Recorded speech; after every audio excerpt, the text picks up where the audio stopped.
ভারতের পূর্বাঞ্চলে অবস্থিত সেভেন সিস্টার্স নামে পরিচিত 7টি রাজ্য সম্পূর্ণরূপে ল্যান্ডলন্ড, সমুদ্রের সঙ্গে তাদের যোগাযোগের কোনো উপায় নেই। বাংলাদেশই এই অঞ্চলের জন্য সমুদ্রের একমাত্র অভিভাবক। সম্প্রতি চীন সফরে ধ্রুব এই 7টি প্রকাশ করেছেন বাংলাদেশের অন্তর্বর্তীকালীন সরকারের প্রধান উপদেষ্টা ডক্টর মোহাম্মদ ইউনূস।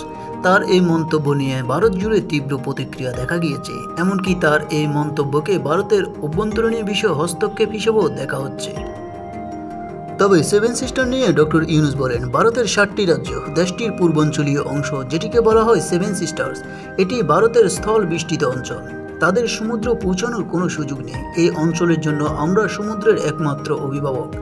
এটি ব্যাপক সম্ভাবনার দ্বারা উন্মুক্ত করেছে। এটি হতে পারে চীনা অর্থনীতির সম্প্রসারণ, যেখানে পণ্য প্রস্তুতকরণ, উৎপাদন ও বাজারজাতকরণের ব্যাপক সুযোগ রয়েছে, যা চীনও বিশ্বের অন্যতম প্রান্তও নেওয়া যেতে পারে।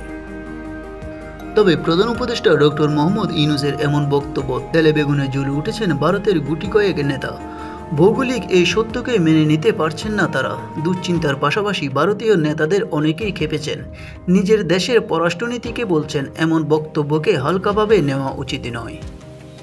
তবে প্রধান উপদেষ্টার এমন মন্তব্যের প্রতিক্রিয়া বাংলাদেশের নিযুক্ত ভারতের সাবেক হাইকমিশনার বীণা সিকরি ডক্টর ইউনূসের এমন বক্তব্যকে অত্যন্ত অদ্ভুত ব্যাখ্যা দিয়ে বলেন, তিনি ডক্টর ইউনূস এমন মন্তব্য করার কোনো অধিকার রাখেন না।